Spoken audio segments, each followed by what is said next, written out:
Merhaba, Papatya Örgü Dünyası YouTube kanalıma hoş geldiniz. Bugün sizlerle beraber bu gördüğünüz çok şık pullu bel bandanasını çalışacağız. Arkadaşlar yapımı oldukça kolay. Sadece bir günde 2 veya 3 tane rahat rahat örebilirsiniz. İnanılmaz güzel. İster başınıza takabilirsiniz, isterseniz bel bandanası olarak kullanabilirsiniz. Ben bel olarak biraz büyük çalıştım arkadaşlar.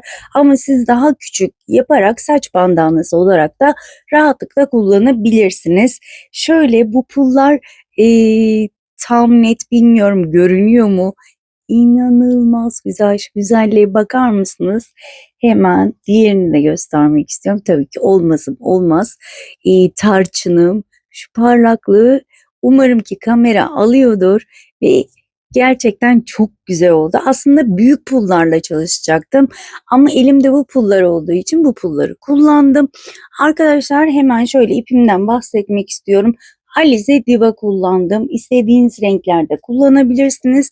Onlara uygunsa pullar vardı bende. Şöyle daha önceden almıştım ben bunları. Ee, Tarçın olanı biraz azdı ama bu fazla fazlaydı. Bundan birkaç tane daha örmeyi düşünüyorum.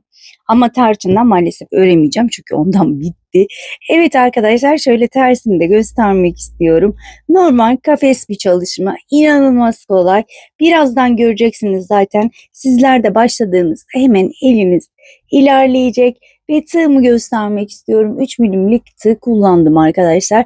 Evet, isterseniz bu güzel modelin yapımına geçelim. Geçmeden önce minik hatırlatmamı yapmak istiyorum. Biliyorsunuz ki kanalım tamamen ücretsiz. Kanalıma tamamen ücretsiz.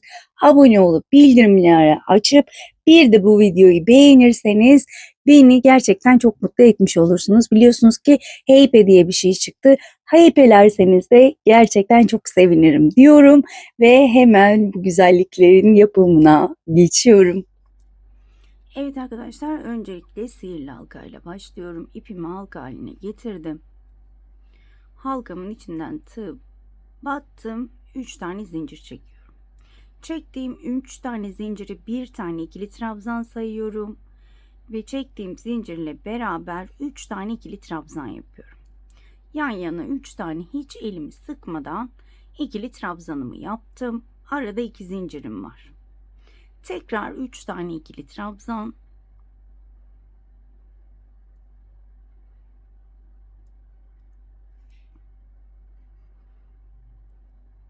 İki zincir.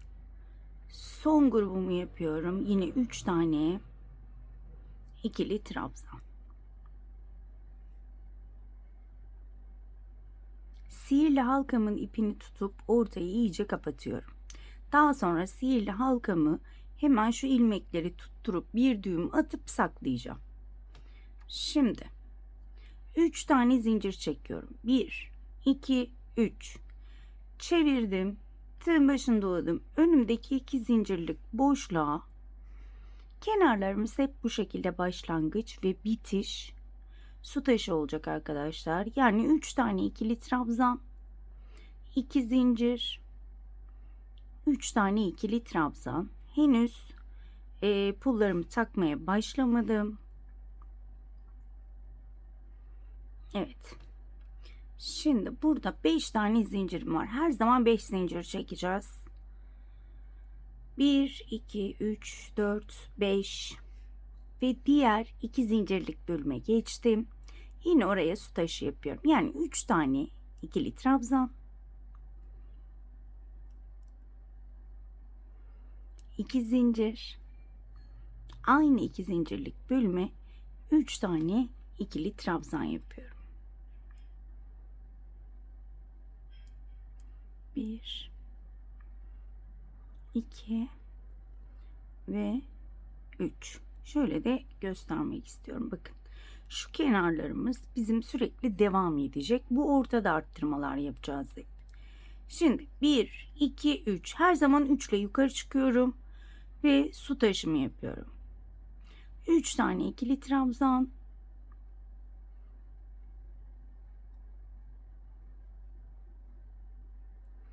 2 zincir, 3 tane ikili trabzan. Şimdi bu aşamada artık pullarımızı takmaya başlayacağız. Şöyle hemen önüme birazcık pul döküyorum.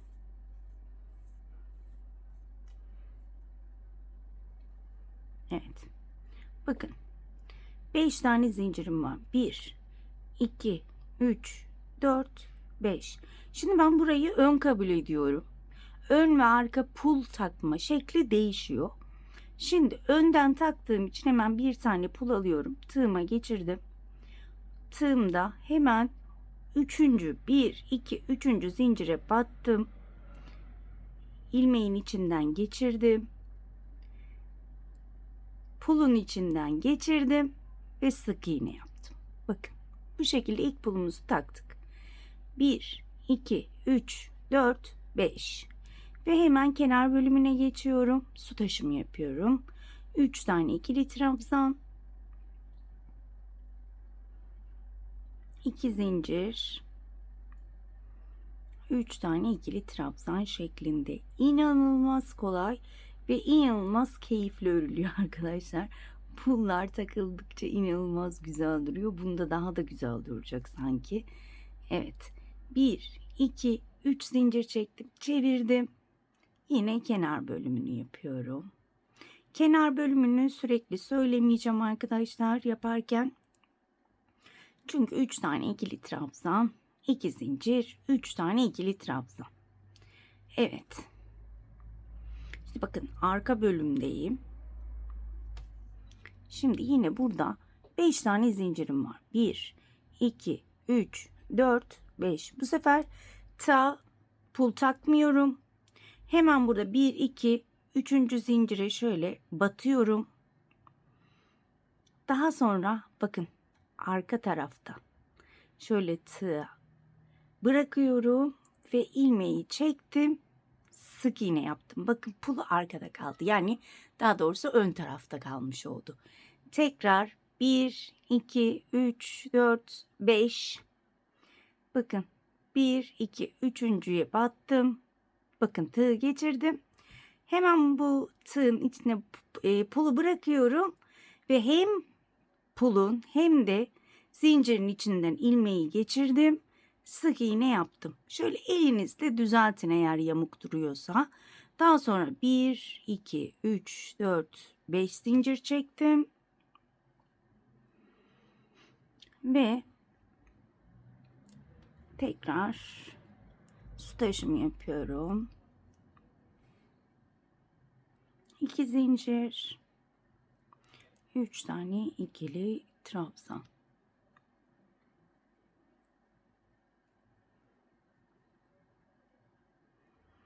Bir, iki, üç zincir. Şöyle göstermek istiyorum. Bu çok güzel olacak. Diğerinden bence daha güzel olacak. Çünkü pulları bunda daha belli oldu. Diğeri aynı renk olduğu için tam pulları üzerinde gözükmedi ama bu bence şahane olacak. Evet. Şöyle yine kenar bölümünü yapıyorum. Dediğim gibi önde farklı takıyoruz pulları. Arkada farklı takıyoruz. Çünkü hepsini önde toplamak istiyorum ve aynı yöne baksın istiyorum. Düzgün durması için böyle bir yöntem buldum kendimce. Evet. 1, 2, 3, 4, 5. Bakın öndeyiz. Önde olduğum için hemen bir pul aldım ve tığa geçirdim. Hemen burada 1, 2, 3. zincire batıyorum. Önce zincirden, sonra puldan geçiriyorum. Pulumu düzeltiyorum ve sık iğne yapıyorum. 1, 2, 3, 4, 5. Hemen pulumu aldım. Tığıma geçirdim. 3. zincire battım. İpi önce zincirden, daha sonra puldan ve sık iğne yapıyorum. Eminim ki anlaşılıyor. 1, 2, 3, 4, 5. Bakın hemen pulumu aldım. Tığa geçirdim. Önce zincirden, daha sonra puldan ve kapatıyorum. Bu kadar. 1, 2, 3, 4, 5 zincir çektim.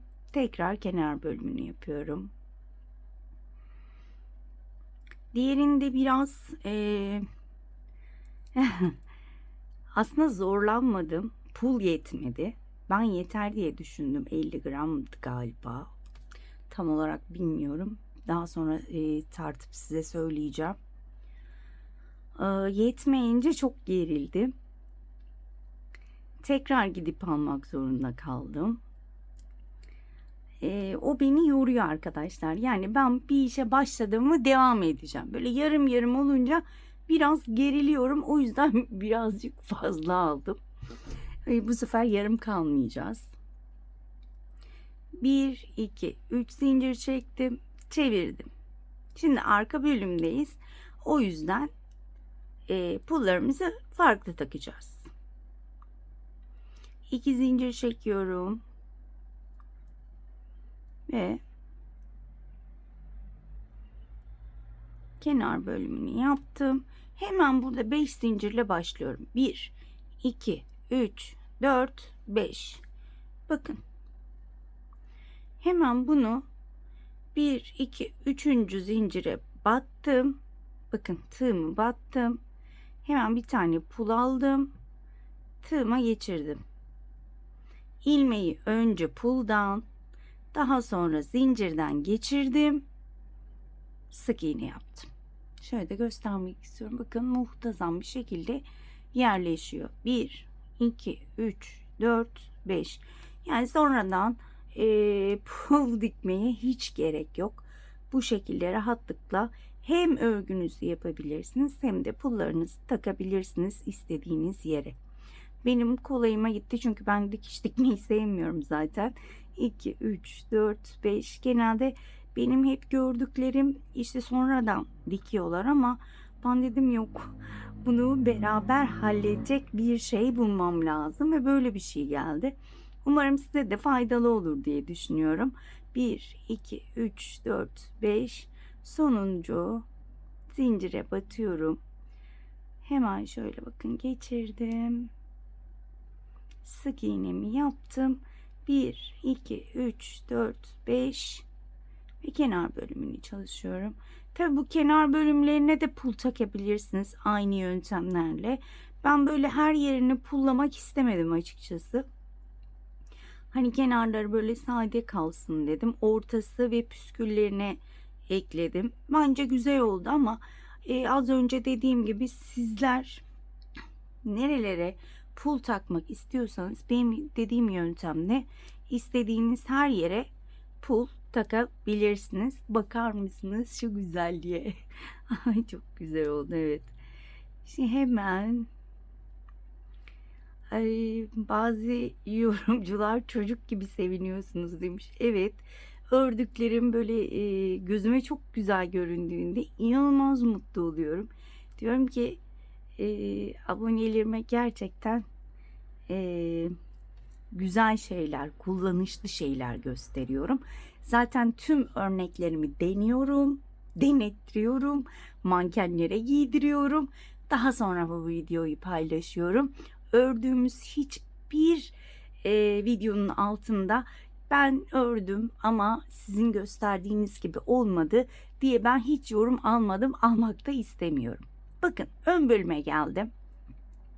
1, 2, 3, 4, 5. Bu sefer ön bölümde olduğum için hemen başlangıçta tığıma pulu taktım. 3. zincire batıyorum. Önce zincirden sonra puldan pulumu şöyle düzelttim. Sık iğne.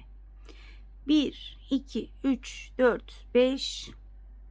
Hemen zincire batmadan pulumu şöyle tığa geçirdim. 3. zincire batıyorum. Önce zincirden sonra puldan. Daha sonra sık iğne. Arkada ne yapıyoruz? Önce puldan sonra zincirden geçirip sık iğne yapıyoruz. Ama öne geldiğimizde 1, 2, 3, 4, 5. Önce pulumu geçirdim. Zincire battım. Bakın önce zincirden geçirdim. Sonra puldan geçiriyorum. Pulu eğer yamuk duruyorsa elinizle düzeltin. Sık iğne. 1, 2, 3, 4, 5. Hep aynı yöntem. Şöyle. Eminim ki anlaşıldı. Ama anlaşılsın diye şöyle arka tarafı tekrar göstereceğim ben size. 1, 2, 3, 4, 5.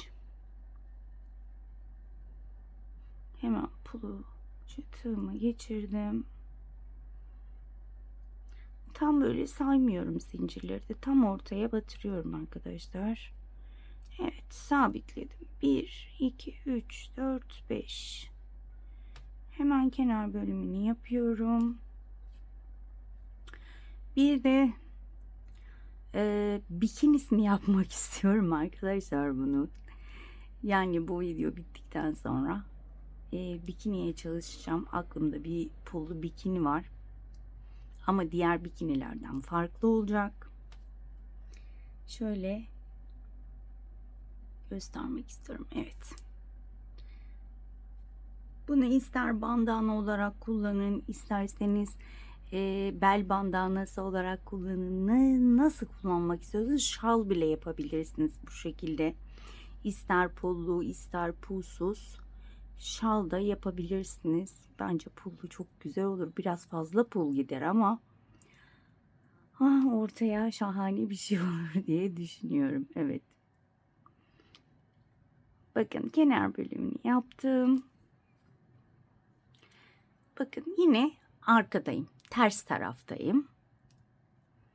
1, 2, 3, 4, 5. Ne yapıyorduk burada? Hemen 3. zincire batırdıktan sonra pulu tığa geçiriyordum. Önce puldan sonra zincirden ipi çektim. Sık iğne yaptım. Şöyle de göstermek istiyorum. Düzgün bir şekilde yerleştirmiş oluyoruz. 1, 2, 3, 4, 5. Hemen çok pardon, bakın yine ben de şaşırdım. Önce şöyle 3.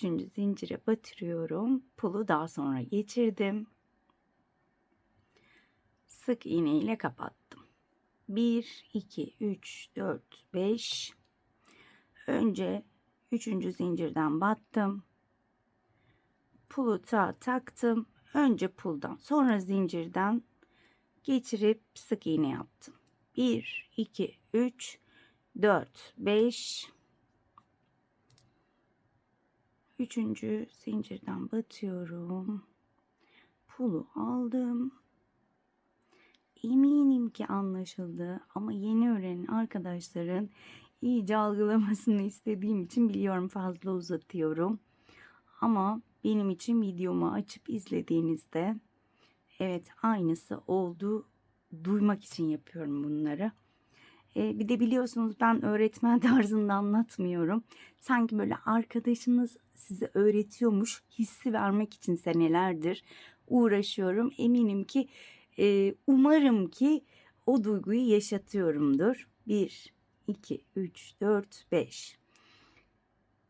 Çünkü gerçekten öğretmen edasıyla yapmak istemiyorum. Bir arkadaşınız gibi bunu size bir arkadaşınız gösteriyormuş gibi o keyfi almanızı istiyorum. Çünkü hiç kimse öğretmenden bir şey öğrenmeyi çok da sevmez diye düşünüyorum. Ama bir arkadaşınızla oturup sohbet ederken bir şeyler öğrenmek hepimizin hoşuna gider. Ben de bunu size yaşatmak istiyorum. Umarım başarabiliyorumdur. Bunu yorumlarda söylerseniz beni çok mutlu etmiş olursunuz. Evet arkadaşlar bakın bu sıraya kadar geldik. Kaç sıra örmüşüz? 1, 2, 3, 4, 5, 6, 7, 8 sırayı beraber örmüşüz. Ve eminim ki ben bunu size anlatabildim. Evet ben kaç sıra yapmışım diğerinde hemen diğerine bakalım. Diğerini ben şöyle bel için yaptığım için birazcık böyle büyük oldu. Ama bunu bu şekilde başınıza da takabilirsiniz. Ya da şöyle önce bir sayalım kaç sıra yapmışım ben bunu. İlk sıradan başlıyorum. 1, 2, 3, 4, 5, 6, 7, 8, 9, 10, 11, 12, 13, 14, 15, 16, 17, 18, 19, 20, 21, 22, 23, 24, 25, 26, 27, 28, 29, 30, 31, 31 sıra örmüşüm arkadaşlar. şöyle göstermek istiyorum. Bu güzelliği bakar mısınız? Evet. Sizler şöyle bandana yapacaksanız 13-14 sıra yeterli oluyor. Ama yine beliniz için yapacaksanız yine böyle bunun gibi büyük yapabilirsiniz. Kendinize ölçün, bakın ne kadar hoşunuza gidiyor. Ne kadar büyüklük sizin için uygunsa o şekilde istediğiniz kadar uzatabilirsiniz gösterdiğim yöntemle. Evet arkadaşlar, ben de diğeri kadar büyütüp hemen dönüyorum. Evet arkadaşlar, ben yeterince ördüm. Benim için bu kadar yeterli. Şöyle 1, 2, 3, 4. Şöyle sayalım. 1, 2, 3, 4, 5, 6, 7, 8, 9, 10, 11, 12, 13, 14, 15, 16, 17, 18, 19, 20, 21, 22, 23, 24, 25, 26, 27, 28, 29, 30, 31, hatta 32 sıra örmüşüz ilk sırayla beraber. Şimdi arkadaşlar, şurası çözülmüş. Hemen şurayı tamamlayacağım. Daha sonra 1, 2, 3 zincir çekeceğim. Ve yine su taşımı yapacağım son kez. 2, 3. Şimdi su taşının öncelikle yarısını yapıyorum. Ve şuradaki bağcıkları yapacağız arkadaşlar. Ben bunları hem başımıza takabilelim hem de belimize takabilelim diye bu bağcıkları uzun yapıyorum. Ama sizler sadece başınıza takacaksanız 40 ya da 50 zincir çekmeniz yeterli. Ben burada 100 tane zincir çekiyorum. Bakın, su taşı yerine 3 tane ikili trabzan yaptıktan sonra 1, 2, 3, 4, 5, 6, 7, 8, 9, 10, bu şekilde 100 tane zincir çekeceğim. Evet arkadaşlar, toplamda 100 tane zincirimi çektim. Daha sonra önümdeki ilk zincire batarak kaydırma yapıyorum. Bakın, geri çekiyorum. Battım. Kaydırma yaptım. Battım. Şu şekilde batıyorum ve kaydırma yapıyorum. Tüm zincir boyunca bu işlemi yapacağım arkadaşlar. Zincire batıyorum, ilmek alıyorum ve diğer ilmeğin içinden geçiriyorum. Evet arkadaşlar, kaydırmamı yaparak sıra sonuna geldim. Bir tane zincir bıraktım. Şimdi bir zincir çekiyorum ve su taşının diğer tarafını yapıyorum. Yani 3 tane ikili trabzan yapıyorum. Burada su taşımı tamamladım. Şöyle bir görüntü oluyor. Şimdi şuraya sık iğne yapacağız arkadaşlar. Hiç zincir çekmeden hemen önümdeki kutucuğa arasına batıyorum. 3 tane sık iğne yapıyorum. 2, 3. Diğer kutuya geçiyorum. 1, 2, 3. Diğerine geçiyorum. 1, 2, 3. Bu şekilde tüm kutucuklara 3'er tane sık iğne yapacağım. Diğer su taşına gelene kadar, artık köşeye gelene kadar devam edeceğim. Bu şekilde sıra sonuna kadar devam edelim. Eğer bir gerginleşme olursa 4'er tane sık iğne yapabilirsiniz. Evet arkadaşlar, sıranın sonuna kadar gördüğünüz gibi 3'er tane her bir kutucuğa sık iğnemi yaptım. Burada yine 3 tane kutuya sık iğne yaptım. Hiçbir zincir çekmeden tığın başını doluyorum ve su taşının olduğu 2 zincirlik bölüme battım. 3 tane ikili trabzan yapıyorum. Hemen burada zincir çekmeye başlıyorum. Yine bağcık yapacağız. 100 tane zincir çekeceğim. Daha sonra geri döneceğim bir zincir kalana kadar. Daha sonrasını devam edeceğiz. Evet arkadaşlar, ben 100 tane zincirimi çektim. Daha sonra geri döndüm. Bakın, bir tane zincir bıraktım. Burada bir zincir çekiyorum ve su taşımı tamamlıyorum. 1, 2, ve 3. Bakın şöyle bir görüntü oldu. 2 yerden de bağcığımızı yaptık. İlla püskül yapmak, yani şunları yapmak zorunda değilsiniz. Bu şekilde de bırakabilirsiniz. Bu tamamen size kalmış. Ama tabii ki burada bırakacaksanız bir zincir çekip koparmanız gerekiyor. Şimdi biz devam edeceğimiz için burada ben toplamda 15 tane zincir çekeceğim. Şöyle pullarımdan da şuraya biraz dökmek istiyorum. Çünkü yine uçlarına pul takacağız. 1, 2, 3, 4, 5, 6, 7, 8, 9, 10, 11, 12, 13, 14, 15. Arkadaşlar ben 15 zincir çekiyorum ama sizlere çok uzun gelirse şayet daha kısa çekebilirsiniz ya da daha uzun. Bakın tığımı hemen pulumu aldım. Bakın ipimi pulun içinden geçiriyorum şu şekilde. Sık iğne ile kapatıyorum. Şu şekilde olacak bakın. 1, 2, 3, 4, 5, 6, 7, 8, 9, 10, 11, 12, 13, 14, 15. Nerelere bakın sabitliyorum bunu. 3 zincir çekerek yukarıya çıkmıştık ya. Bakın zaten bunlar burada belli oluyor. Hemen oraya batıyorum. Sık iğne ile sabitliyorum. Şöyle olacak. 1, 2, 3, 4, 5, 6, 7, 8, 9, 10, 11, 12, 13, 14, 15 tane zincirimi çektim. Hemen bir tane pul alıyorum. Tığıma geçirdim. Bakın şu ip arkada olacak. Önde olmayacak. Şöyle hemen pulumu alıyorum. Pulun içinden ilmeği geçirdim. Sık iğne ile kapattım. 1, 2, 3, 4, 5, 6, 7, 8, 9, 10, 11, 12, 13, 14, 15. Nereye sabitliyorduk? Hemen bakın bir alttaki 3 zincir çektiğimiz bölüme sık iğne ile sabitledim ve ikinci püskülümüzü yapmış olduk. Bakın pullar şöyle düzgün duruyor. Şöyle göstermek istiyorum. Evet. Son kez göstermek istiyorum. 1, 2, 3, 4, 5, 6, 7, 8, 9, 10, 11, 12, 13, 14, 15. Bakın. Hemen bir tane pulumu aldım. Tığa geçirdim. Şöyle pulu alttan tutuyorum. İlmeği içinden geçiriyorum. Bakın zaten 2 tane ilmeğim tığımda. Bu 2 ilmeği de kapatıyorum.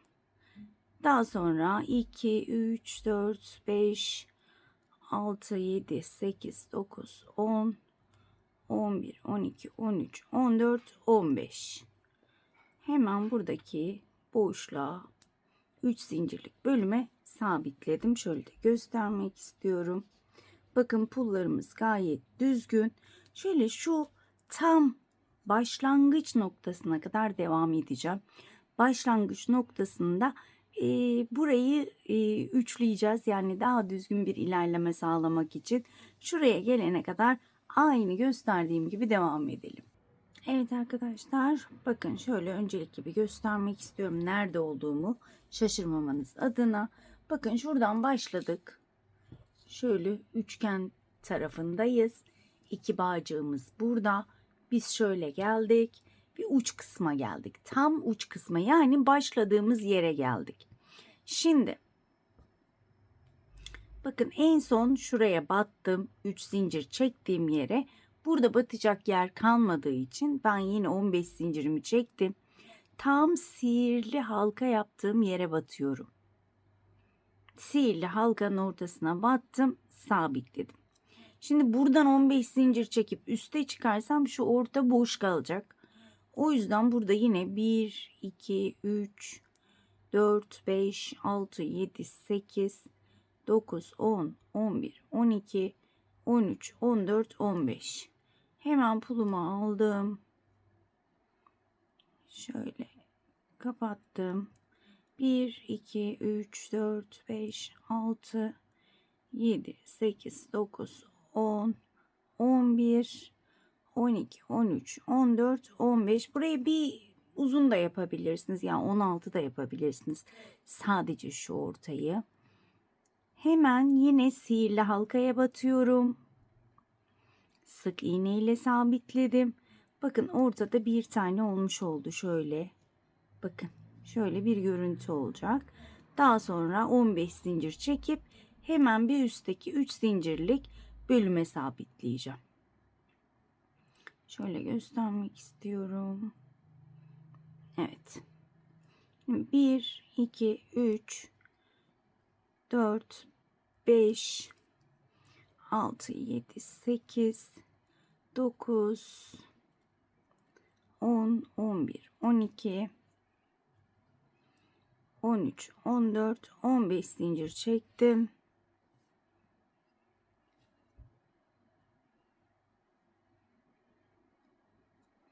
Ve az önce gösterdiğim gibi 3 zincirlik bölümlere yine bağlayarak yine 15 zincir çekip 15 zincirli 3 zincirlik bölümlere bağlantımı yaparak tam şuraya kadar geleceğim arkadaşlar.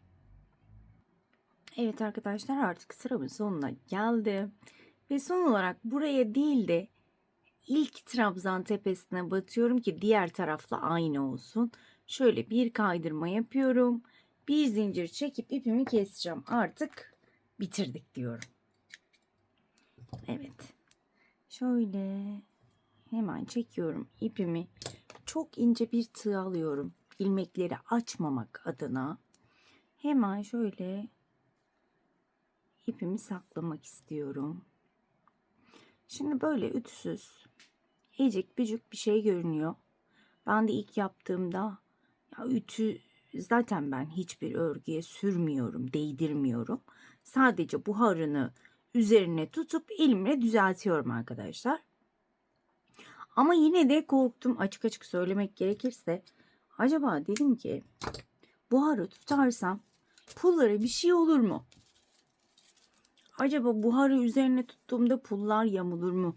Ya da bu parlaklığını kaybeder mi diye gerçekten korktum, ama korkuma yenik düşmedim ve ütülemedim. Buhar tuttum. Arkadaşlar, buhar tutmak ütülemekten biraz daha zor. Ama ortaya çok şahane bir şey çıkıyor. Onu söylemek istiyorum. Bakın. Şöyle buharı üzerine tutuyorum. Elimle düzeltiyorum. İstediğiniz gibi açabilirsiniz. Buharı tutun, açın. Hemen bu, bakın bu yaptıklarımız ne durumda? Şöyle eciş bücüş değil mi? Hemen bunları tek tek açıyorum şöyle. Buharı tuttum. Şöyle kameradan çıktık mı? Pardon. Şöyle bakın. Şöyle elimle düzeltiyorum. Bakın buharı tuttum. Hemen tuttuğum anda ütüyü bırakıp bunları böyle uzatıyorum. Ve uzattığınızda bu şekilde kalıyor. Gördüğünüz gibi hiç tersten buhar tutmadım. Boncuklar, pullar yamulur diye. Sadece önünden buharı tuttum. Elimle düzelttim. Buharı tuttum. Elimle düzelttim. Bence şahane. İnanılmaz güzel oldu. Sanki mağazadan alınmış gibi, bakar mısınız? Şimdi hemen diğerine bakalım. Biliyorum birazcık eciş bücüş, sizinki de böyle olacak ama kesinlikle korkmuyoruz. Hemen ütümüzü alıyoruz. Bakın bunda da göstereceğim. Bakın şöyle elimle açıyorum. Buharı tuttum karşıdan. Ütüyü değdirmiyorum kesinlikle. Pullarımız yamulur. Buharı tuttum. Elimle şöyle bıraktığımda zaten bu şekilde kalıyor. Şu anda burada yaparım ama kamerama buhar gelir. Düzgün bir çekim olmaz. O yüzden. Şimdi burası da bakın şeyler, pullar şöyle kalkık ya. Buharı tutuyorum. Pulları indiriyorum aşağıya. Şöyle düzeltiyorum ki pullar hepsi aynı yöne baksın. Bakın şöyle bu pulları düzelteceğiz.